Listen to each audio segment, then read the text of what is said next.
ఏం సూచిస్తున్నది? ఏంటి పరిస్థితి ఏపీలో? అంటే శ్వేతపత్రమేమో గతంలో జరిగిన దాని మీద బహుశా తాము అధికారంలోకి వచ్చేటట్టుకున్న పరిస్థితులు వీటన్నిటి మీద బహుశా దాని తర్వాత కొనసాగింపుగా అదే చేస్తున్నారని చెప్పడానికి బహుశా అధికార పక్షం వాళ్ళు ఇస్తున్న అధికారిక శ్వేతపత్రం కదా. కానీ అదే సమయంలో మరి దాని వెనక ఏమైనా లోతైన శక్తులు ఉన్నాయా, ఎక్కడెక్కడ ఎలాంటి వాళ్ళు ఉన్నారు, శ్వేతపత్రాల ఉద్దేశం అదే కదా. ఆయన లోతుల్లోకి వెళ్ళి ఎక్కడెక్కడ ఏ ఏ రకాల మాఫియాలు పనిచేసి ఈ పరిస్థితి తీసుకొచ్చాయి. రాజకీయ కలహాలు మాత్రమే అయితే ఎప్పుడు ఏదో ఒక విధంగా ఉంటాయి, అదొక రకం. కాబట్టి శాంతి భద్రతలు లేవు, అరాచక పాలన, అరాచకం రాజ్యం వెళ్తుంది, అది కదా గతంలో. కాబట్టి అనేక ఘటనలు జరిగాయి నిస్సందేహంగా. ఇప్పుడు కూడా కొన్ని జరుగుతున్నాయి, ఇది వేరు. రెండింటిని మళ్ళీ పోల్చకూడదు, కలిపి చెప్పకూడదు అంటారు మళ్ళీ. అది కూడా ఒక సమస్య ఇక్కడ. కాబట్టి చంద్రబాబు నాయుడు గారి ఉద్దేశంలో మరి ఆయన ఏమేం చెప్తారు, మిగిలిన వెంటనే ఆర్థిక విషయాలు, విధానపరమైన అంశాలు. కాబట్టి వాటి మీద మనం ఒకటి మాట్లాడాము. ఇప్పుడు శాంతి భద్రతలు అనేసరికి ముఖాముఖి రెండు పార్టీల మధ్య జరిగే ఘర్షణలు, వాటి సమస్య వస్తుంది.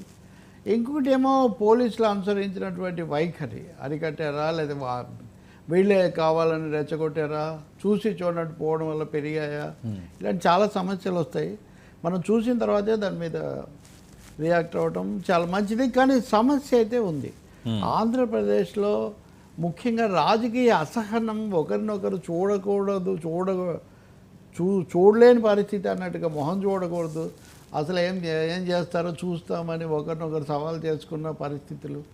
సో ఇవన్నీ కూడా ఏదేమైనా శాంతి భద్రతల మీద ఇచ్చే శ్వేతపత్రం ఆ సమస్య లేకుండా చేయాలని మనం కోరుకోవాలి. ఏదో రూపంలో రకరకాలుగా మళ్ళీ కొత్త సమస్యలు వస్తున్నాయి.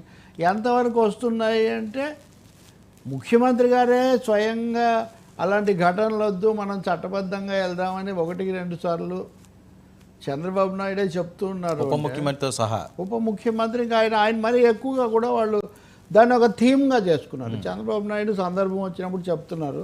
ఈరోజు కూడా నాదెండ్ల మనోహర్ వాళ్ళ పార్టీ వాళ్ళ క్రియాశీలక సభ్యత్వం ఇస్తూ ఆ సందర్భంగా మీరు ప్రజల్లోకి వెళ్ళి బాగా పనిచేసి ఇదంతా చేస్తే ఉపయోగం, మనం పెరుగుతాం, కానీ ఈ దాడులు లేకపోతే ఇట్లాంటి వాటి వల్ల కాదు అని ఒక సందేశం ఇస్తున్నారు. కాబట్టి మిగతా పార్టీలు ఎలాగో ఇస్తున్నాయి. అందువల్ల చంద్రబాబు కంక్లూజన్ ఏంటి, అలాగే శాంతి భద్రతలు రక్షించడానికి భవిష్యత్తులో ఆయన ఏం చెప్తారు, మిగతా అంశాలలాగా శాంతి భద్రతలు అనేది ఒక ఏదో స్టాటిక్ అంశం కాదు, అలాగే గతానికి సంబంధించింది కాదు, అది ఒక నిరంతర రోజు కూడా ఏమి పోలీస్ శాఖ కదా రోజు నోటీస్ వచ్చినట్టే చూడాలి మనం ఆయన ఏం చెప్తారని. కొంత విస్తృతంగా కూడా ఆలోచించాల్సిన అవసరం ఉంది. ఇది కేవలం ఆ రెండు పార్టీల మధ్య సమస్యగాను వాళ్ళ తప్పు వీళ్ళ తప్పు అని కాకుండా సమాజంలో మొత్తంగా ఒక శాంతి. ఇప్పుడు మహిళల మీద లేకపోతే యువతుల మీద చిన్న చిన్న బలహీనుల మీద జరిగిన దాడులు ఇట్లాంటివి ఉన్నాయి, ఆత్మహత్యలు చేసుకున్న వాళ్ళు ఉన్నారు. ఇవన్నీ దేన్ని సూచిస్తాయి, ఒక అభద్రతా వాతావరణం. అవును, దాన్ని కూడా పోగొట్టాల్సిన అవసరం ఉంది. కానీ భద్రతాయుత వాతావరణం, శాంతియుత వాతావరణం ఆంధ్రప్రదేశ్లో మళ్ళీ బాగా పునఃస్థాపించడానికి లేదా బలంగా స్థాపించడానికి చంద్రబాబు నాయుడు ప్రణాళిక ఏంటి అనేది మనం చూడాలి. ఆ దిశలో ఉంటుందా అది అని. సరే, ఏంటి పొంగనూరులో మళ్ళీ ఉద్రిక్తత? అసలు పొంగనూరు అన్నదే ఒక పెద్ద కలకలాన్ని రేపింది. గతంలో చంద్రబాబు నాయుడు గారు అంశం ఏంటి, లేకపోతే ఇప్పుడు మిథున్ రెడ్డి గారు అంశం ఏంటి. మిథున్ రెడ్డి పర్యటన అడ్డుకున్న టీడీపీ వాళ్ళని వీళ్ళు మాట్లాడతారు, మిథున్ రెడ్డి వెళ్తే అక్కడ గొడవలు చెలరేగుతాయి, అందుకనే కట్టడి అని పోలీసులు అంటారు. అది కాల్పుల వరకు దారి చేసిన నేపథ్యం ఏంటి? ఇది ఏమన్నా ఎన్నికల సమయమా? ఒక దారుణమైన విషయం అండి ఇది. ఇప్పుడు గతంలో చంద్రబాబు నాయుడు పొంగనూరు పోయినప్పుడు జరిగిన ఘటనలు, అడ్డుకోవటం, రాళ్ళు వేయటం ఎవరు చేశారు అదంతా దాన్ని ఎవరు ఆమోదించలేదు కదా. ప్రతిపక్ష నాయకుడు వస్తే మీరు ఎందుకు ఆపుతారు, ఆయన సభలో ఎందుకు జరగనివ్వరు అనేది దాంతో అందరూ అప్పుడున్న ప్రభుత్వాన్ని విమర్శించాం మనం. ఇప్పుడు కొత్తగా ఎన్నికైనప్పుడు ఓకే, పెద్దిరెడ్డి రామచంద్రారెడ్డి అంతకుముందు చాలా తీవ్రంగా చంద్రబాబు మీద అన్నారు, కొన్ని దాడులు, ఉద్రిక్త ఘటనలు కూడా జరిగాయి. వాళ్ళిద్దరూ కూడా ఒక ఆగర్భ శత్రువుల్లాగా, లేకపోతే మనం సినిమాల్లో చూసినట్టుగా యూనివర్సిటీ రోజుల నుంచి కూడా రైవల్స్ లాగా అది నడుస్తుంది. ఓకే, అదేమి ఇప్పుడు ఎవరు గతాన్ని మార్చలేరు. కానీ అక్కడ ఒక ఎన్నికైన ప్రజాప్రతినిధి, ఎంపీ, అది కూడా మళ్ళీ ఎన్నికైనటువంటి వ్యక్తి అయినప్పుడు ఆయన వెళ్లకుండా ఎవరు ఎల్లకాలం ఆపలేరు అనేది ఒకటి తెలుసు. ఇప్పుడు చంద్రబాబు విషయంలో రుజువైంది అదే కదా. చంద్రబాబును మీరు అంతకుముందు ఆపడానికి ప్రయత్నిస్తే ఇప్పుడు ఆయన ముఖ్యమంత్రి హోదాలో వచ్చేస్తున్నారు, మొత్తం అన్ని స్థానాలు దాదాపుగా గెలుచుకొని. ఇప్పుడు ఏమైంది? కాబట్టి ప్రజాస్వామ్యంలో ఎవరు ఎవరిని పదవులు ఉన్నా లేకున్నా కూడా ఆపాలి అని అనుకోవటము, ఆపగలమని అనుకోవటం కూడా చాలా పొరపాటు. ఆ విధమైన వాతావరణాన్ని నా ఉద్దేశంలో ఆ పార్టీలే ముందు వద్దు ఇట్లాంటివన్నీ చెప్పాల్సిన అవసరం ఉంది. అధికార పార్టీకి ఇంకా కొంచెం ఎక్కువ బాధ్యత ఉంది. గతంలో అంటే ఎన్నికలు వస్తున్నాయి కాబట్టి అనుకోవచ్చు, ఇప్పుడిప్పుడే ఎన్నికలు ముగిసాయి. ఇప్పటి నుంచి జరిగే ప్రతి విషయం కూడా తెలుగుదేశం ప్రభుత్వం మీద, పాలన మీద రిఫ్లెక్ట్ అవుతుందన్న విషయం మనం గుర్తించాల్సి ఉంటుంది. ఆ పార్టీ కూడా గుర్తించాలి. గతంలో జరిగిన వెంటనే ఇంకా ఎన్నికలు రాబోతున్నాయి, చివరి ఏడాది పాటు ఎన్నికల వాతావరణం అది కాబట్టి అవన్నీ దానికోసము లేకపోతే వైసీపీ ఇట్లాంటిది అంటే అప్పుడు సరిపోయేది. కానీ ఇప్పుడు జరిగేవన్నీ దాని మీద ప్రతిబింబిస్తాయి. కాబట్టి పోలీసులు కూడా ఇలా కాకపోతే అలా చేస్తారు. మీరు బహిరంగ సభ కాదు హాల్ మీటింగ్ పెట్టుకోండి అంటారు, ఇక్కడ కాదు అక్కడ పెట్టుకోండి అంటారు. కానీ ఒక ఎన్నికైనటువంటి ఎంపీ నేను కృతజ్ఞతలో లేకపోతే ఏవో చెప్పడానికో మాట్లాడడానికో వస్తాను అంటే మీరు వస్తే శాంతి భద్రతలు దెబ్బతింటాయి కాబట్టి మీరు రానేవద్దు అంటే దాదాపు గతంలో జరిగింది మళ్ళీ పునరావృతం అయినట్టు అవుతుంది. ఇంకా చివరికి ఎక్కడికి పోయిందంటే ఆయన మాజీ ఎంపీ అయిన రెడ్డప్ప, ఆయన ఇంట్లో వీళ్ళంతా సమావేశమయ్యారని చుట్టుముట్టి చివరిగా గాలిలో కాల్పుల దాకా వెళ్ళిందంటే తాజా వార్త నేను చూస్తున్నా. మరి వివరాలు ఇంకా నాకు తెలియదు. గాలిలో కాల్పుల దాకా వెళ్లాల్సినంత అనుమతించి ఉండకూడదు. చాలా ఈ ఉద్రిక్తత ఆందోళనకరమైన పరిస్థితి, ఇది మంచిది కాదు. దీన్ని ఆపాల్సిన అవసరం చాలా ఎక్కువగా ఉంది. తప్పనిసరి ఇందులో రెండో మాటకేం ఆస్కారం లేదు. ఎవరు చెప్పేది వాళ్ళు చెప్పనేయండి, ఎవరు మాట్లాడేది మాట్లాడండి, ఎవరు రాసేది వాళ్ళు రాయని. అదే కదా ఇంతకుముందు జరగలేదు అని ఆ విమర్శ చేసింది. మళ్ళీ అలాంటి పరిస్థితి వస్తే అన్ని పోలీసుల మీదకి తోసేస్తే అప్పుడు వాళ్ళు పోలీసులే అన్నారు, అవును, ఇప్పుడు మళ్ళీ వీళ్ళు పోలీసులే అంటారు. ఈ సస్పెండ్ కూడా చాలామంది పోలీసులు చేస్తున్నారు. ఇంకా అదే ఒకటి. ఈరోజు అయితే ఓ పత్రికలో వైసీపీ పోలీసులు అని హెడ్డింగ్ కూడా పెట్టారు. దాని మీద ఎక్కడో మన ఛానల్లోనే నేను చర్చ చూసాను. వైసీపీ పోలీసులు, టీడీపీ ఐఏఎస్లు ఎన్ని రోజులండి? ఒక ఉద్రిక్తత ఉన్నప్పుడో లేదా ఏదైనా ఒక క్లైమాక్స్కి వెళ్ళినప్పుడు ఏదైనా అనుకోవచ్చు, కానీ అదొక భాషగా మారిపోయి అసలు మనం కొత్త టర్మినాలజీ సృష్టించినట్టుగా, కొత్త పదజాలం సృష్టించినట్టుగా ప్రతిదాన్ని కూడా YCP media, TDP media, YCP పోలీసులు, టీడీపీ పోలీసులు, వైసీపీ కలెక్టర్లు, టీడీపీ కలెక్టర్లు. అధికారంలో ఎవరుంటే ప్రభుత్వ కలెక్టర్లే ఉంటారు, ప్రభుత్వ పోలీసులే ఉంటారు, ప్రభుత్వ అధికారులే ఉంటారు. అలా మీరు చేయించుకోవాలి, ఒక పద్ధతి ప్రకారం పని చేయించాలి. కానీ ఈ పరిస్థితి రాకూడదు. ఇప్పటికైనా దీన్ని ఎంత తొందరగా దీనికి స్వస్తి చెప్తే అంత మంచిది. సో ఇదైతే ఇప్పుడులో ఆరే మంటలు కాదు, ఇవి మొదట్లోనే ఇలా ఉన్నాయి. అంటే ప్రజలు అయితే ఇష్టపడరండి వీటిని. తెలుగు ప్రజల మీద నాకు ఎప్పుడు అపారమైన నమ్మకం. వాళ్ళు ఎప్పుడూ ఎవరికి నేర్పాల్సిన పాఠం వాళ్ళకి నేర్పుతూ ఉంటారు. ఈ ఉద్రిక్తతలు, ఈ గొడవలు ఇలాగే పడుతుంటే ప్రజలు ఈ పద్ధతిని అనుమతిస్తారని నేను అనుకోను. తప్పకుండా కారణమైన ఎవరైతే వాళ్ళు నిలదీస్తారు, వాళ్ళు ప్రశాంతతను కోరుకుంటారు. తప్పకుండా ప్రజలు కోరేది ప్రశాంతత కావాలి, ప్రజాస్వామ్యబద్ధంగా ఉండాలి. మూడవది చిన్న పెద్ద బలాలు, అధికారం అనధికారంతో నిమిత్తం లేకుండా ఉండాలి. గతంలో తప్పులను మేము చట్టబద్ధంగా శిక్షించండి, ఎవ్వరు కాదని లేదు కదా. గతం మీద మీరు నోటీసులు ఇస్తే, కేసులు పెడితే, లేకపోతే వాళ్ళ మీద ఎఫ్ఐఆర్లు నమోదు చేస్తే ఎవరు కాదంటున్నారు? ఇంకా అటువంటిప్పుడు మళ్ళీ కొత్త ఉద్రిక్తతలు కొని తెచ్చుకోవాల్సినటువంటి అవసరం ఏముంది? అది నష్టం వాళ్ళే కాకుండా. ఇంకొకటండి, ఒక పట్టణంలో ఉద్రిక్తత వచ్చిందనుకోండి, ఆ రెండు పార్టీలు కాదండి, ఇతరులు ఎక్కువ సఫర్ అవుతారు. ఇద్దరు ప్రత్యర్థులు వాళ్ళు అవతల వాళ్ళు సిద్ధంగా ఉంటారు. వాళ్ళ ఆలోచనలు, వాళ్ళ యంత్రాంగాలు. కానీ మామూలు మనుషులు, దైనందిన జీవితము, అక్కడ వాతావరణము, ఆర్థిక జీవన కార్యకలాపాలు ఇవి స్తంభించిపోతాయి. కాబట్టి ఉద్రిక్తతకు అవకాశం లేకుండా చేయటం, ఉద్రిక్తత నుంచి ఉపశమనం కోరుకుంటారు ప్రజలకు. ఆ దిశలో ఏం చేస్తారు? ఇప్పుడు శాంతి భద్రతల పత్రం అంటున్నారు కాబట్టి దాంట్లో ఏమన్నా ఈ విషయమై ముఖ్యమంత్రి గారు వ్యాఖ్యలు చేస్తారా, దిశానిర్దేశం చేస్తారా చూడాలి మనం. సరే, నరసాపురం ఎంపీడీఓ ఈ ఇష్యూ కూడా పెద్ద ఎత్తున కలకలం రేగుతుంది. ఆయన గురించి ఏదో సెర్చింగ్ కూడా జరుగుతున్నారు. అయితే వైసీపీ వాళ్ళ వల్లే ఈ రకంగా ఎంపీడీఓ ఆత్మహత్యకు పాల్పడడం, లేకపోతే వేరే ఇబ్బందికరంగా మారాడు అని చెప్పి వాళ్ళ కుటుంబ సభ్యులే మాట్లాడుతున్నాడు. ఏంటి అంతా ఈ వైసీపీ టీడీపీ ఇంక ఇదే రచ్చ? అందుకనే ఇప్పుడు ఘటనను ముందు అది ఎంపీడీఓ వెంకటరమణ ఆయన పవన్ కళ్యాణ్కు లేఖ రాసి ఆ తర్వాత ఆయన అదృశ్యమయ్యారు. ఆయన ఏదో అటు వెళ్ళారు, ఆయన కాలువలో దూకినట్టుగా ఏదో కొంతమంది చెప్పులేవో కనిపించినాయని కొంతమంది అంటున్నారు. పిల్లలేమో అక్కడ చేస్తున్నారు, పవన్ కళ్యాణ్ కూడా ఆదేశాలు ఇచ్చారని. ఇప్పటికి 48 గంటలు అంటే 2 రోజులు అయిపోయింది. అవును. అదేమీ ఇంకా ఆచూకీ ఒక కొలిక్కి రావటం లేదు.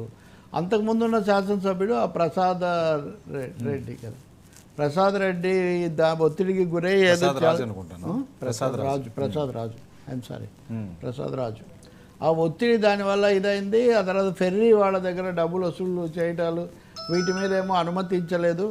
ఈ పరిస్థితి వచ్చిందని. ఏది ఏమైనా కానీ అసలు ముందు ఎక్కడ ఆచూకీ తెలియచుకోవడం అది చాలా ముఖ్యం కదా. మీరు అన్నట్టుగా వెంటనే మళ్ళీ ప్రతిదాన్ని కూడా ఏ అకౌంట్లోకి వస్తుంది అనేది అది తర్వాత సంగతి. ముందు అక్కడ సెటిల్ చేయాలి కదా, మొదట దాన్ని దారికి తేవాలి. అతను అందులో ప్రాణాలతో సమస్య. ఆయన కొడుకులు వాళ్ళందరూ కూడా ప్రభుత్వాధినేతల చుట్టూ తిరుగుతున్నారు, పోలీసులు కూడా రంగంలోకి దిగారంటున్నారు. కాబట్టి ఏ విచారకరమైన విషయం లేకుండా బయటపడాలని మనం కోరుకోవాలి వాస్తవంగా. ఇంకొకటి ఏమో ఎవరైనా అధికారులు, అధికార యంత్రాంగం, మరీ ముఖ్యంగా పోలీసులు, ఉన్నతాధికారులు మన దేశంలో చాలా కాలంగా ప్రభుత్వ వ్యవస్థ అప్పుడు ఎవరి అధికారంలో ఉంటే వాళ్ళ మాట వినడము, ఆ ప్రకారం చేయడము. కార్పొరేట్ శక్తులు కూడా కనిపించని కార్పొరేట్ శక్తులు, ఉదాహరణకు ఇప్పుడు కాంట్రాక్టర్లు ఏం మారరండి, వాళ్ళు మారినా వీళ్ళు మారినా ఒక 5-6 పేర్లే వింటుంటాం మనం. భూములు ఇచ్చిన వాళ్ళకే, ఇంకోటి ఇచ్చిన వాళ్ళకే, ప్రభుత్వాలు మారినా వాళ్ళే, స్థానికంగా వాళ్ళ దగ్గర తీసుకునేది వాళ్ళకి ఇచ్చేది వాళ్ళే. అటువంటిప్పుడు దానికి ఈ మధ్యలో ఉండే ఉద్యోగులు, అధికారులు వాళ్ళు కూడా దాంట్లో ఏదైనా కొంత భాగం పంచుకోవచ్చు, లేకపోతే కొంతమంది అమాయకంగా బలి కూడా కావచ్చు. ఇది చాలా ఆందోళనకరమైన విషయం. ఇది ఒక మెసేజ్ పంపిస్తుంది ఉద్యోగ యంత్రాంగానికి అనండి, మొత్తం అధికార బృందాలకు అనండి. ఈ మెసేజ్ ఒక భరోసా కల్పించే విధంగా, భద్రత ఇట్లాంటివి ఎవరు చేయకండి, మీరు నీకు ఏమైనా ఉంటే చెప్పండి, మేము చేసుకుంటామన్న పద్ధతిలో ప్రభుత్వం కనుక ఒక భరోసా ఇస్తే ముందు ఈయన ఆచూకీ తేల్చడానికి అత్యధిక ప్రాధాన్యత ఇవ్వడంతో పాటు దాన్ని చట్టబద్ధంగా ఎలా చూడాలో అలా చూస్తాం, కానీ వేరే ఏమీ ఉండదు. మీరెవరు ఇలాంటి వీటికి పాల్పడకండి అనే ఒక భరోసా వెళ్ళాల్సిన అవసరం మాత్రం ఉంది. అందులో అందరిలోకి కూడా ముఖ్యమంత్రి ఆయనే, రాష్ట్రంలో సీనియర్ నాయకుడు కూడా ఆయనే. కాబట్టి ఆయన అలాంటి ఒక భరోసా ఇచ్చే ఒక వ్యాఖ్యో లేకపోతే మాటో ముఖ్యమంత్రి నుంచి వస్తే బహుశా ఇలాంటివి పునరావృతం కాకుండా ఉంటాయి. ఇది ఎలా ముగుస్తుంది అనేది ఒకటి. దీంట్లో ఎవరు బాధ్యులైతే వాళ్ళు తర్వాత ఎట్లాగో మీరు విచారణలు అవన్నీ చేస్తున్నారు కదా. ఆ ప్రసాద్ రాజు కూడా ఆ క్రమంలో మీరు చూడండి, దాని మీద ఇదే అదే అని ఎందుకు పిల్లలు వాళ్ళు కూడా మరి ఆందోళన పడుతున్నారు. చాలా సమయం అయింది కదా. అంటే ఏంటి పవన్ కళ్యాణ్ గారు ఇందులో ఇన్వాల్వ్మెంట్ అనే అంశాన్ని ఎలా చూడాలండి? ఆయన ఇన్వాల్వ్మెంట్ ఏముంది పాపం, ఆయనకు నేను మీకు లేఖ రాశాను, ఆ తర్వాత నేను స్పందించడాన్ని ఏమన్నారు ఉప ముఖ్యమంత్రి స్థాయిలో? ఆయన తప్పకుండా తీవ్రంగా ఆయన మొన్ననే ఉత్తర్వులు ఇచ్చినట్టున్నారు చేయమని. చేయాల్సిందేమో యంత్రాంగం. పవన్ కళ్యాణ్ స్పందించడం మంచి విషయమే. రెండవది దాన్ని రాజకీయ కోణంలో కాకుండా ముందు ప్రభుత్వ బాధ్యతగా అతనికి భద్రత కల్పించడం, అందుకు సంబంధించిన విషయం తెలుసుకోవటం, దాని మీదే ఫోకస్ పెట్టడం కూడా మంచి విషయమే తప్పకుండా. ఇంకోటి ఇదే కాదు, చాలా విషయాలు ఇప్పుడు పవన్ కళ్యాణ్ అడ్రస్ చేస్తున్నారు. మీడియాలో చూస్తుంటే చాలామంది ఇప్పుడు అక్కడి నుంచి తెలుగుదేశం నాయకులు కూడా కొన్ని చోట్ల ఆయన పేరు తీసినట్టు కొన్ని సోషల్ మీడియాలు వీటిలో కూడా చూస్తున్నాను నేను. ఆయన శాఖలే కాకుండా ప్రభుత్వంలో ఏది జరిగినా కానీ అంటే మీ మీద నమ్మకంతో చేసాము, లేదా మీరు చేస్తారని చేసాము అని పవన్ కళ్యాణ్ కేసు చూడటము, ఆయనకు చెప్పటము, లేదా ఆయన పార్టీ వాళ్ళు మాట్లాడటం, ఇట్లాంటివి జరుగుతున్నాయి. కాబట్టి పవన్ కళ్యాణ్ మీద నిస్సందేహంగా పెద్ద బాధ్యత ఉంది. ఈ వెంకటరమణ అచ్చంగా ఆయనకే లేఖ రాశారు. అవును, లేఖ రాసి చాలాసార్లు మనం చూస్తాం కదండి, లేఖలు రాయటము, లేకపోతే సెల్ ఫోన్లలో మెసేజ్ పెట్టేసి తర్వాత ఏదో జరగటం ఇట్లాంటివి. కాబట్టి పవన్ కళ్యాణ్ కూడా ఇంకా ఫోకస్ ఈ పరిపాలనా విషయాలు లేకపోతే తోసుకొచ్చే అంశాల మీద దృష్టి సమయం పెంచాల్సిన అవసరం నాకు ఒకటి కనిపిస్తుంది, కనీసం తొలి దశలో. ఎందుకంటే ఆయన మీద హోప్స్, ఎందుకంటే మీరు అంతే కదా, స్టార్ అట్రాక్షన్ సినిమాలు కానీ కాదు, రాజకీయాల్లో కూడా ఆయన మ్యాన్ ఆఫ్ ది మ్యాచ్ అన్నాం మనం. మ్యాన్ ఆఫ్ ది అన్నారు కదా అందరూ, man of the match, game changer అన్నీ మీరే అన్నప్పుడు ప్రభుత్వం ఏర్పడిన తర్వాత మీ వైపు చూస్తారు కదా. ఇంకొకటి అందరూ తెలుగుదేశం అనుయాయులే కాకపోవచ్చు, తెలుగుదేశం కంటే జనసేన మీద ఎక్కువ విశ్వాసం ఉన్న వాళ్ళు కూడా ఉండొచ్చు వీళ్ళల్లో, అంతే కదా. అవును, ఆ ఉప ముఖ్యమంత్రి కదా, పైగా ఒకే ఒక ఉప ముఖ్యమంత్రి, పూర్తి అవన్నీ కల్పిస్తామని చంద్రబాబు నాయుడు స్వయంగా ఫోటో కూడా పెట్టించిన అంటే ఆయన కూడా ఈ ప్రభుత్వానికి ఒక ప్రతీక, ఈ symbol of the government, icon of the government. అది చూడాలి. మామూలుగా ఒక ప్రభుత్వానికి ఒక ఐకాన్ ఉండడం పరిపాటి, ఇక్కడ మిశ్రమ ప్రభుత్వం అవ్వటం వల్లను, తర్వాత ఆయనకు అంతకుముందే ఉన్నటువంటి ఆరా కారణంగాను, రెండోది ఆయన నిర్వహించిన చురుకైన పాత్ర, దీని అంతటి వల్ల కూడా పవన్ కళ్యాణ్ మీద ఆయన ఒక ఐకాన్గా చూస్తున్నారు చాలా ఎక్కువ మంది. ఒక సెక్షన్ అయితే పూర్తిగా ఆయన్నే చూస్తున్నారు. కాబట్టి ఆ బాధ్యత కూడా ఆయన నెరవేర్చాల్సి ఉంటుంది. మూడోది ఆయన ఒక దూత, కేంద్రంతో సంబంధాలు ఉన్నాయి, ఇట్లాంటివి కూడా. మధ్య ఇంకోటి కూడా ఆయన మాట్లాడే మాటల రీత్యా కూడా కొంచెం ఇవి తగ్గించాలి, మనం పాలన మీద ఫోకస్ పెట్టాలి, ఈ ఉద్రిక్తతలు వద్దు, వివాదాలు వద్దు అని చెప్తున్న తీరు కూడా కొంతమందిని అదనంగా ఆయనకు గుడ్ విల్ పెంచుతుంది కదా. సో ఈ అన్ని కారణాల వల్ల ఆయన ఫోకస్ పెంచాల్సిన అవసరం ఉంది. ఈ ఘటన కూడా ఏమైనా ఏమీ విషాదం లేకుండా సుఖాంతం అవ్వాలని మనం కోరుకుందాం. అవును, ఈ ఢిల్లీ పర్యటన కూడా ఒకటి ఉంది, ఆ అంశాల మీద కూడా వాస్తవంగా మనం నేను మాట్లాడాము. ఢిల్లీలో ఎలా చేస్తారు బీజేపీ వాళ్లకు, జనసేనకి ఎలా ఉంటుంది అది. ఎందుకంటే బీజేపీ ఇప్పుడు అంత సరిగ్గా లేదు. ఆంధ్రప్రదేశ్లో పరిస్థితి నేను నిన్న మీకు చెప్పాను, అంత చిన్నమ్మ మీద కూడా వాళ్ళు అంత సంతృప్తిగా లేరు. ఎందుకంటే ఇంత అఖండ ప్రభంజనాలు కూడా మనం మామూలుగానే ఉన్నామని. దేశంలో మిగతా చోట్ల అది కూడా లేదు. బీజేపీ నిజంగా చెప్పాలంటే మన వీక్షకులకు కూడా ఆర్ఎస్ఎస్ అధికార పత్రికలో ఒక కథనం రాశారు, మిత్రపక్షాల వల్లే మనం దెబ్బతిన్నామని. ఇది ముఖ్యంగా వాళ్ళు ఉత్తరాదిని దృష్టిలో పెట్టుకొని రాశారు. మిత్రపక్షాలకు చాలా ఎక్కువగా చేయడం వల్ల, తర్వాత మూలంగా స్థిరపడని వాళ్ళ వల్ల, మహారాష్ట్ర లాంటి చోట్ల శివసేనతో అంటే ఏదో షిండేతో అంటే సరే, మీరు అన్ని పార్టీల వాళ్ళని తీసుకొని వచ్చి చీలికలు తెచ్చి చేస్తే మనం దెబ్బతిన్నాము అని. వాళ్ళకి చాలా పెద్ద రాష్ట్రమైనటువంటి ఉత్తరప్రదేశ్లో ముఖ్యమంత్రి యోగి ఆదిత్యనాథ్కు, తర్వాత మౌర్యకు గొడవలు. యూపీ బీజేపీ అధ్యక్షుడు కూడా ఢిల్లీలోనే ఉన్నారు ఇప్పుడు. ఈ కారణం వల్ల ఓడిపోయాం, ఆ కారణం వల్ల ఓడిపోయామని వాళ్ళు అంటున్నారు. అంటే ఇల్లు చక్క పెట్టుకునే స్థితిలో ఉంది ఇప్పుడు బీజేపీ. ఇలాంటి పరిస్థితుల్లో వాళ్ళు మిత్రపక్షాలతో పెద్ద సమగ్రంగా చర్చించి వీళ్ళని సంతృప్తిపరిచే పనులు అంత సమయం కూడా కేటాయించే అవకాశం కూడా ఉండకపోవచ్చు. అయినా ఆయనకు ముందుగా ఏమి అపాయింట్మెంట్లు ఎంగేజ్మెంట్ తీసుకున్నారు, ఏమి అజెండాతో వెళ్తారో మనకు తెలియదు. కానీ నిన్ను నేను అన్నట్టుగా ఒక సంపూర్ణమైన రాజకీయ కదలికకు ఇది సందర్భం కాకపోవచ్చు. BJP mood of the BJP is bad, disturbed, disappointed ఒక విధంగా చెప్పాలంటే. చాలా తీవ్రమైన మాటలు అక్కడ ఉన్నాయి. వాళ్ళు రాబోయే ఎన్నికల రాష్ట్రాల మీద ఫోకస్ పెడుతున్నారు. నిన్న కూడా అదనంగా నిధులు ఎవరెవరికి ఇస్తారంటే ఎన్నికలు జరిగే రాష్ట్రాలకు ఇస్తే కొంత మేలు కదా అనే బీహారు, జమ్మూ కాశ్మీరు.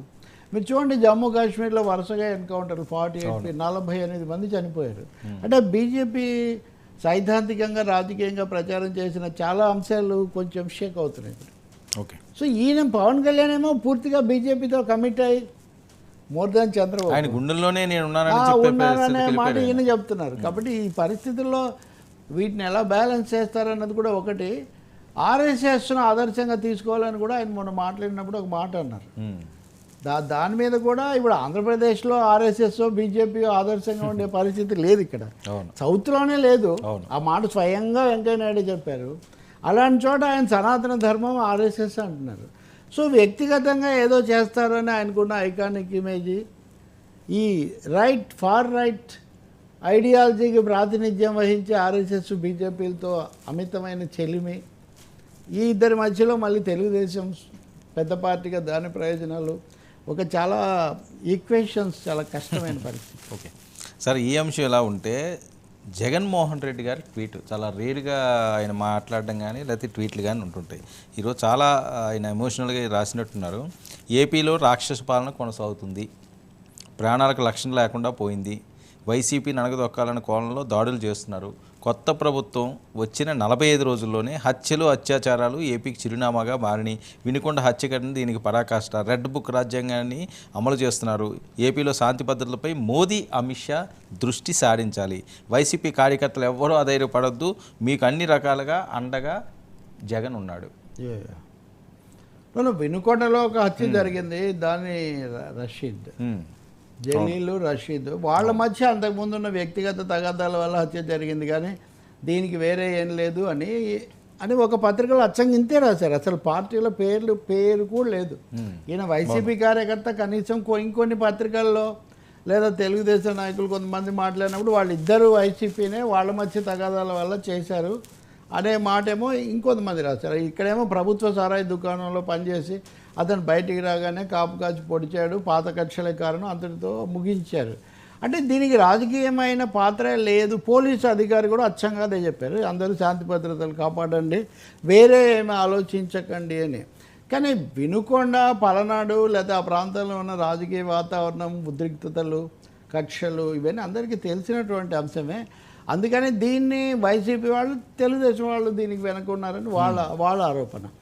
సరే, జగన్ అంటారా, ఆయన 3వ రోజే అంటే వాళ్ళ ఆఫీసును అక్కడ పగలగొట్టడానికి ప్రొక్లైనర్లు పంపించిన ఆ రోజే రాష్ట్రంలో ప్రజాస్వామ్యం లేదు, ఈ పాలన సాగుతుంది, ఇట్లాంటివి చెప్పారు. అప్పుడేనే అన్నా ఇంకా కొత్త ప్రభుత్వం వచ్చి ఇంకా ప్రమాణ స్వీకారం కూడా పూర్తి కాలేదు అప్పటికి. వైసీపీ వాళ్ళ వాదన ఏంటంటే ప్రమాణ స్వీకారానికి ముందే ఇవన్నీ చేయించి తర్వాత చేస్తామని అందుకనే అన్నారని వాళ్ళు అన్నారు. What ever it is. ఇప్పుడు ప్రభుత్వము, హోంమంత్రి అన్నీ ఉన్నటువంటి పరిస్థితి. హత్యలు ఎప్పుడూ మంచిది కాదు. వాళ్ళ అంతర్గత వివాదాల వల్ల చేసుకున్నారంటే కూడా శాంతి భద్రతల సమస్యే కదా అది. ఉదాహరణకు అట్లాంటివి కూడా చాలా ఉన్నాయి. అందుకని జగన్ ట్వీట్ చేయడం కానీ, ట్వీట్ అంటే ఎక్స్, ఆయన ఇప్పుడు అక్కడికి రావడం కానీ పెద్ద ఆశ్చర్యం లేదు. ఇంకా ఆయన ఎప్పటికీ రాడు, బెంగళూరులోనే ఉంటారు. ఇంకా లేకపోతే ఆయన చివరి ఎప్పుడో ఎన్నికలప్పుడు వస్తారు. ఇలాంటివన్నీ ఎవరెవరి ఊహాగానాలు తప్ప ఆ పార్టీ నిలబడదు, లేకపోతే ఆ పార్టీ నిలబెట్టలేరు, ఇవన్నీ భవిష్యత్తు చెప్పాలి. జగన్ అయితే ఆయన అధికారము 5 ఏళ్ళు ముఖ్యమంత్రి, 5 ఏళ్ళు ప్రతిపక్ష నాయకుడు, ఇవన్నీ చూసిన తర్వాత అంత తేలిగ్గా వీటన్నిటిని వదిలేసి ఏదో ఆయన రాజకీయ సన్యాసం తీసుకొని అక్కడ ఉంటారు అని అనుకోవటం అదే అవాస్తవం. అదేం జరగదు. అది తప్పకుండా ఆయన రంగంలోకి దిగుతారు. ఉద్రిక్తత కూడా పెరుగుతుంది ఆయన వచ్చినప్పుడు. రావడాన్ని అనుమతిస్తారా? ఇప్పుడు 144వ సెక్షన్ ఉందని కూడా ఇందాక పోలీస్ ఆఫీసర్ ఆయన చెప్తున్నారు, ఇన్స్పెక్టర్. 144వ సెక్షన్ ఉన్నప్పుడు సహజంగా 4గురిని మించి ఒక చోటికి చేరకూడదు. కాబట్టి అనుమతిస్తారా, అనుమతించరా, ఇదంతా అనేది కూడా ఒక పెద్ద ఉద్రిక్తత. ఏదైనా ఇలాంటి ఘటనలు, హత్యలు దుర్మార్గమైనవి ఎప్పుడు ఎవరిని చేసినా. తెలుగుదేశం వాళ్ళు కూడా ఒక 3 ఎన్నో హత్యలు జరిగాయి. తెలుగుదేశం కార్యకర్తలు కూడా అవి కేవలం పర్సనల్ అని వీళ్ళు అంటారు.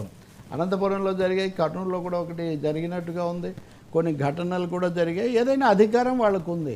ఇప్పుడు చర్చ ఎక్కడికి వచ్చిందంటే ఈ విషయాలన్నీ కాదు.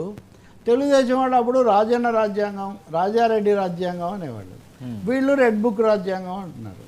ఇప్పుడు ఒక విధంగా ఏపీలో పరిస్థితి ఏంటంటే రాజారెడ్డి రాజ్యాంగం వర్సెస్ లోకేష్ రెడ్ బుక్ అన్నటువంటి పద్ధతిలో ఇది పోజ్ అవుతుంది.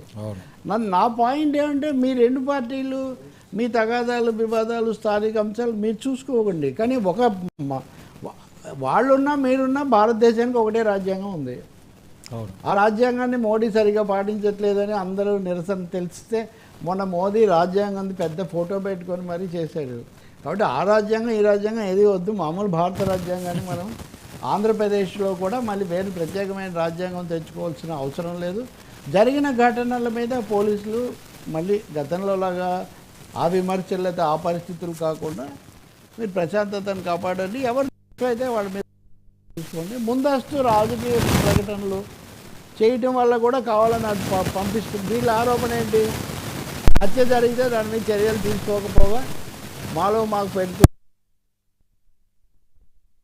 ఇందులో చివరి ముఖ్యమైన అంశం కూడా మీరు ఇందులో చెప్పారు, కేంద్రం జోక్యం చేసుకోవాలి. ఈ ఒక్క కోరికను ఎప్పుడు నేనైతే బలపరచను. గతంలో బలపరచలేదు, ఇప్పుడు బలపరచలేదు. రాష్ట్రంలో ప్రజలు ఒక ప్రభుత్వాన్ని బ్రహ్మాండమైన మెజార్టీతో అప్పుడు 150, ఇప్పుడు 160, ఏం తక్కువ ఉంది? కాబట్టి ఇంత మెజార్టీతో ప్రజలు ఒక ప్రభుత్వాన్ని ఎందుకు ఎన్నుకుంటారు? సక్రమంగా అన్ని వ్యవహారాలు చక్కబెట్టడానికి. ఆ ప్రభుత్వానికి కాదని కేంద్రం రావాలి. ఇప్పుడు నిజానికి ఉన్నది కేంద్రంలో, రాష్ట్రంలో ఒకటే డబుల్ ఇంజన్ సర్కారు, అంతే కదా. కాబట్టి కేంద్రంకి అది ఆంధ్రప్రదేశ్ రాజకీయాల్లో ఉన్న చాలా విచిత్రమైన వైరుధ్యం అదే.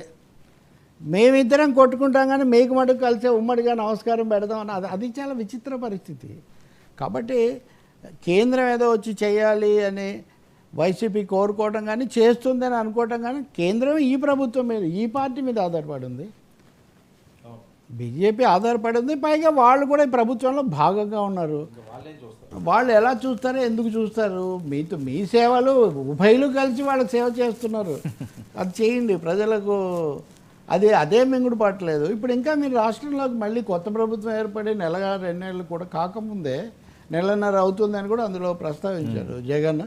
కాబట్టి శాంతి భద్రతలు ఉండాలి, ఏ పార్టీ వాళ్ళైనా పూర్తి భద్రత వాళ్ళకి కల్పించాలి అనడంలో ఏమీ రెండో అభిప్రాయం లేదు. కానీ కేంద్రం జోక్యాన్ని ఆహ్వానించడం మటుకు వాంఛనీయం కాదు. కానీ అలా కోరుకుంటున్నారు. అంటే వైసీపీ వాళ్ళ ఆలోచన ఏంటంటే చంద్రబాబును ఎదుర్కోవడానికి మాతో మోదీ ఉంటారు ఎందుకుంటారు సార్ అని వాళ్ళు నమ్ముతున్నారు. అలాగే జగన్ మీద ఏదో వెంటనే మొన్న కూడా చెప్పాను నేను, వెంటనే అరెస్ట్ చేయటము, ఇట్లా తీవ్రమైన చర్యలు తీసుకోకుండా కొంత చక్రం అడ్డమేస్తారు మోడీ అని వాళ్ళకు ఒక ఆశ, వాళ్ళొక ప్రచారం చేసుకుంటున్నారు. ఆ విధంగా మీరు రాజకీయంగా మీరు ఏం చేసుకుంటారో తెలియదు. కానీ రాష్ట్రంలోకి కేంద్రం జోక్యం రావాలనుకోవటం, నిజానికి రాష్ట్ర ప్రభుత్వం గట్టిగా నిలబడి రాష్ట్రానికి రావాల్సినవి గట్టిగా అడగాలనేది మన కోరిక, అందులో ప్రజల కోరిక, మన కోరిక. అంటే అందుకని అటువైపు ఆలోచించడం చాలా మంచిది. మొన్న పిన్నెల్లి రామకృష్ణారెడ్డి అరెస్ట్ దగ్గర నుంచి మళ్ళీ ఇప్పుడు దీని వరకు ఈ పల్నాడు అక్కడ ఈ శాంతి భద్రతలు కాపాడడం అన్నదానికి స్పెషల్ ఫోకస్ పెట్టాల్సిన అవసరం కూడా ఉంది. రాజకీయంగా ఎవరికి లాభం, రాజకీయంగా ఎవరికి నష్టం అనేది ఒకటైతే ప్రజలకైతే నష్టం ఈ వాతావరణం. రాష్ట్రానికి అలాగే కొత్తగా వచ్చిన ప్రభుత్వం యొక్క ప్రతిష్టకు కూడా ఇది నష్టం.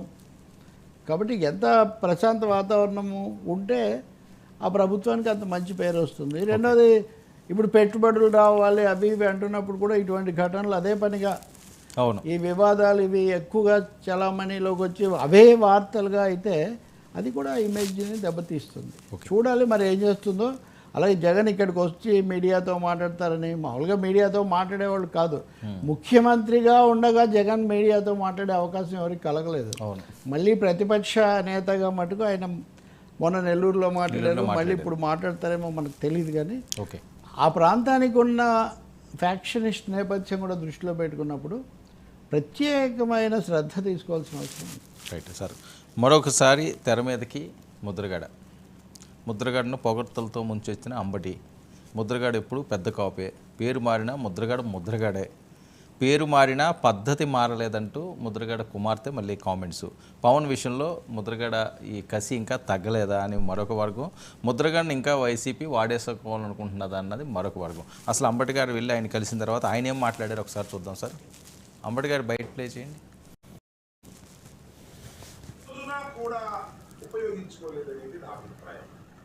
ఆయన అనేక ఉద్యమాలు చేశారు, మొండిగా పట్టుదలగా ముందుకు వెళ్ళారు.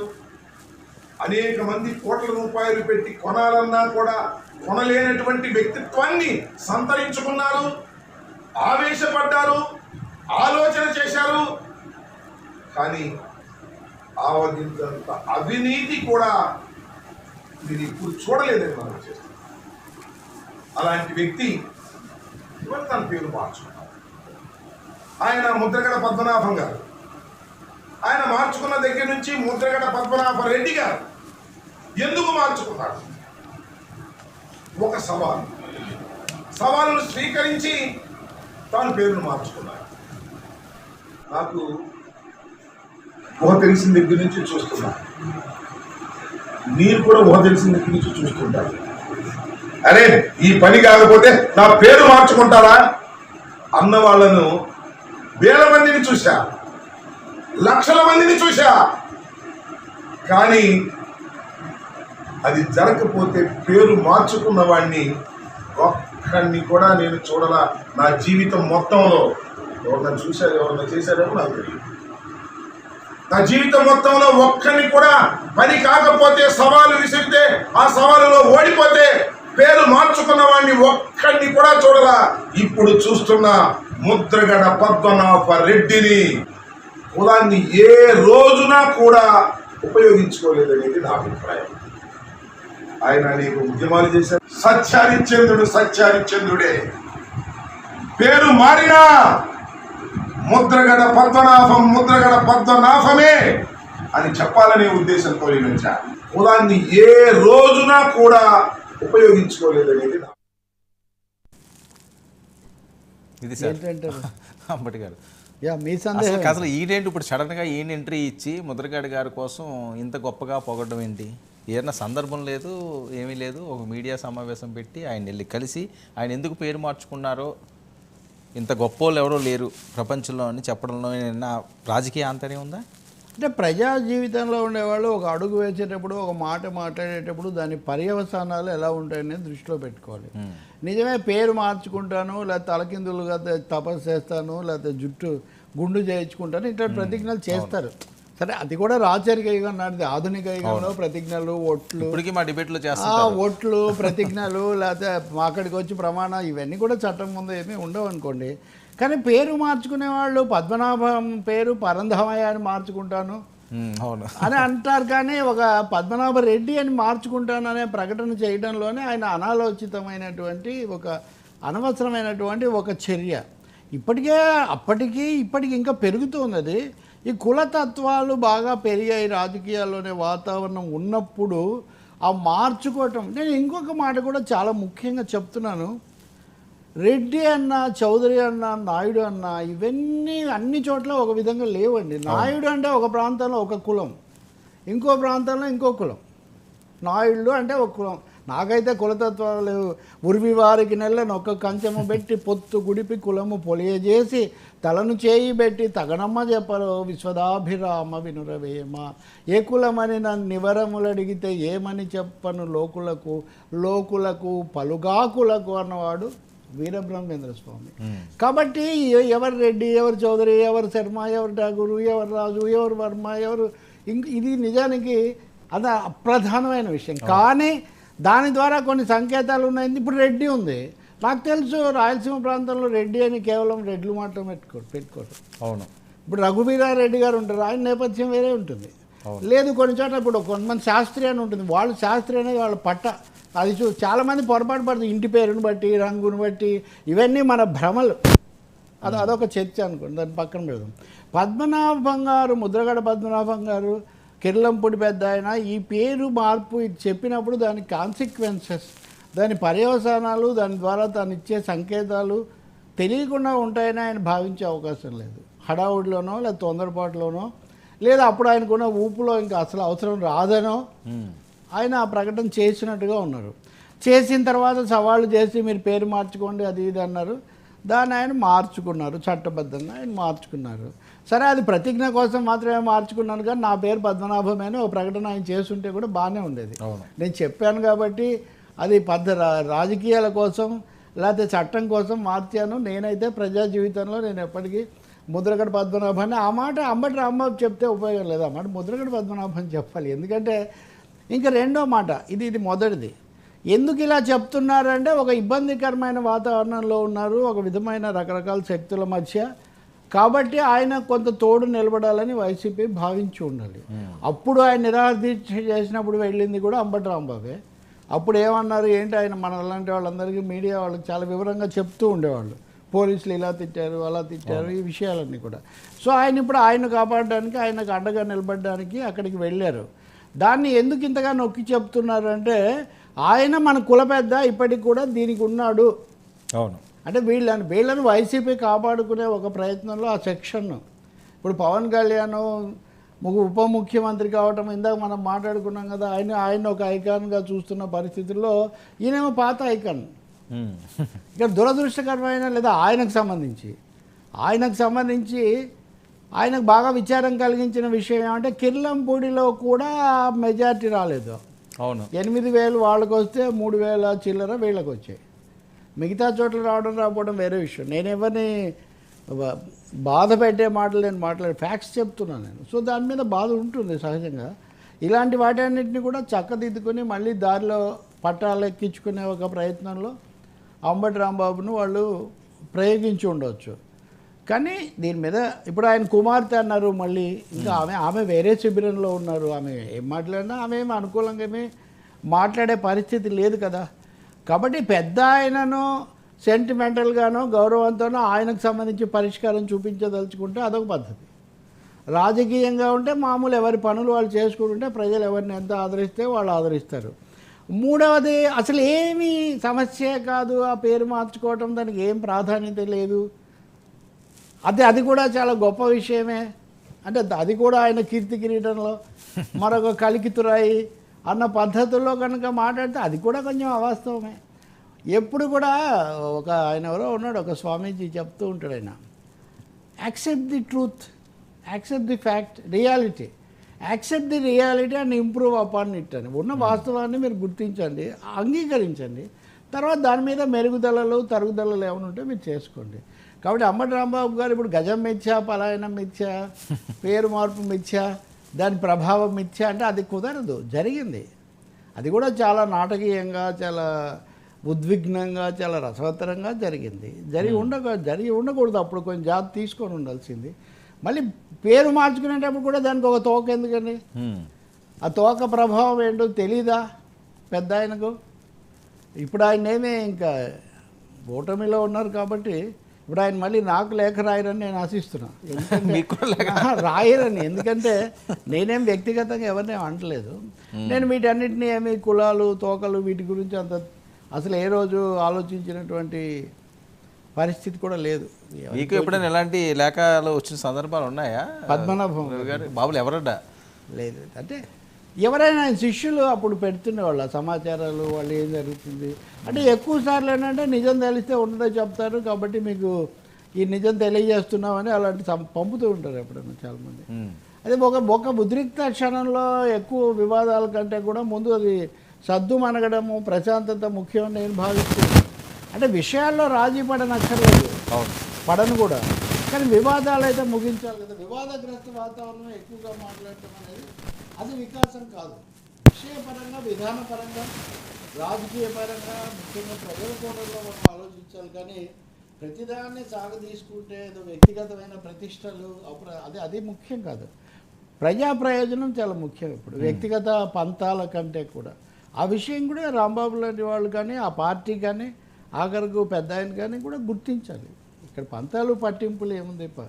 పబ్లిక్ హై సోప్ జాంతా హై అంటాడు రాజేష్ ఖన్నా. సో పబ్లిక్ అన్నీ చూస్తూనే ఉంది కదా. అందులో ఈ రోజున సోషల్ మీడియా వచ్చాక లైవ్ టెలికాస్ట్ లాగా జీవితం మొత్తం ప్రత్యక్ష ప్రసారం అవుతుంది. కాబట్టి ఈ సమయంలో ఉన్నట్టుగా ఒప్పుకోవడం నిజమే, తొందరపాటు పడ్డాను. అప్పుడు మళ్ళీ పేరు మార్చుకునే ఛాయిస్ కూడా ఉంది ఆయనకు. ఆయన ఐచ్ఛికంగా మళ్ళీ మార్చొచ్చండి. అవును, ఐచ్ఛికంగానే కదా ఆయన మార్చుకున్నారు. ఆయన మళ్ళీ మార్చుకోవచ్చు. ఇప్పుడు రాజ్యాంగం మీకు ఒకసారి పేరు మార్చుకునే హక్కు మీకు ఇచ్చాక మీరు ఎన్నిసార్లు అయినా మార్చుకోవచ్చు. ఒక్కసారి ఇప్పుడు ఆ పాపం సినిమా వాళ్ళు చాలాసార్లు నాకు దీర్ఘం, మొదటి అక్షరానికి దీర్ఘం ఇస్తే ఇప్పుడు సూర్య అని కాకుండా సూరయ్య అని స్పెల్లింగ్ రాస్తే బెటర్ అని అతను ఉదాహరణకు. నేను అతను ఏమో తప్పు పట్టట్లేదు, ఊరికి చెప్తున్నా. వాళ్ళు ఎవరి నమ్మకాలు వాళ్ళవి, దాన్ని నమ్మకాలు నంబర్లు ఇవన్నీ చేస్తుంటారు. అది మళ్ళీ జన విజ్ఞాన వేదిక, అశాస్త్రీయమైన విషయాలు, అది మరొక చర్చ అనుకోండి. కానీ అంటే నేను అంటుంది పేరు మార్చుకోవచ్చు. ఆయన మళ్ళీ అప్పుడేదో ఆ దశ అంత అయిపోయింది, పేరు మళ్ళీ మార్చుకోవచ్చు. మార్చుకొని కులం లేకుండా నేను అన్నట్టుగా రెడ్డి, శర్మ, చౌదరి, నాయుడు, లేకపోతే శెట్టి ఇలాంటివి ఏమీ ఆ కులం నామాలు, కుల సూచకాలు లేకుండా ఒక పేరు ఆయన అంటే మళ్ళీ యాక్టివ్ అవుదాము, అవ్వమని అవ్వడమే కాకుండా మళ్ళీ కాపు పెద్దల్లో మీరు మళ్ళీ చేరాలని ఆయన ఆ పేరు అవన్నీ ఎట్లా ఉన్నా వైసీపీ పెద్ద ఆయన పంపించిన మెసేజ్ అనుకోవాలి సార్. ఈ కమ్యూనిటీ పరంగా రాంబాబు గారు వచ్చారనుకోవాలి ఈ టైంలో. రాంబాబు గారు ఊరికినే ఎందుకు వస్తారండి? పలికేది భాగవతం అంటే పలికించేది వాడు రామభద్ర. సో జగన్మోహన్ రెడ్డి గారి డైరెక్షన్ అనుకోవచ్చా? మళ్ళీ మొదలవుతూ ఉందన్నమాట. యా, సో ఈయన పద్ధతి అయితే అంత ఈజీ కాదు. ఈయన పద్ధతే మరి ఆయన ఏం ఆయన మాట్లాడాలి. మీరు అన్నట్టుగా అందరు రాంబాబే కదా మాట్లాడారు. ముద్రగడ ఎలా స్పందిస్తారు ఏంటి మనం చూడాలి.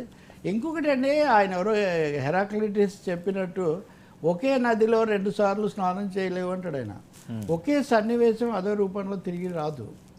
అవును, ముద్రగడ పద్మనాభన్ రాజకీయాల్లోకి వస్తారా లేదా, దీంట్లో చేరతారా లేదా, పవన్ దగ్గరికి వెళ్తారా, జగన్ దగ్గరికి వెళ్తారా, ఈ ఘట్టం అయిపోయింది. ఇంకా ఆ ఘట్టంలో ఉన్నటువంటి వీరఘట్టం ఇప్పుడు లేదు.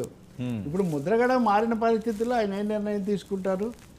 ఇప్పుడు కొంతమంది రాజకీయాల నుంచి ఇప్పుడు అలీ ఉన్నాడు, నేను దూరం అవుతానన్నాడు. సరే, ఆయన బ్యాక్గ్రౌండ్ వేరే, ఇందు వేరు అనుకోండి. ఇంకొంతమంది పూర్తిగా చెప్పకుండా అదృష్టమైన వాళ్ళు ఎంతమంది ఉన్నారు ఛానల్స్లో.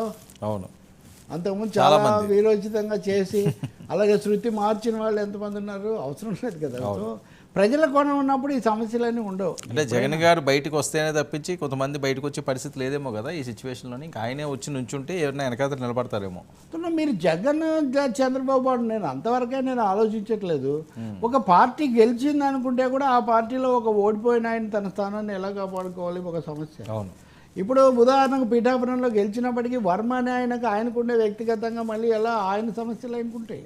అవును కదా.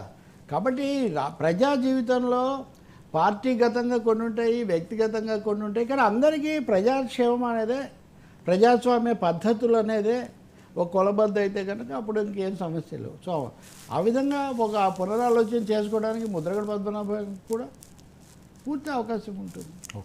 ఓకే సార్, చూద్దాం. దాన్ని ఎటు తిరిగి ఈ చట్టంలోనే ఈ ఫ్రేమ్లోనే ఈ క్యాస్ట్ ఈ పాలిటిక్స్ ఫ్రేమ్లోనే దాన్ని తిప్పాల్సిన అవసరం కానీ తిప్పడం సాధ్యం కానీ ఆ జనరేషన్ మారిపోయింది కూడా. అది మారిపోతుంది కదా.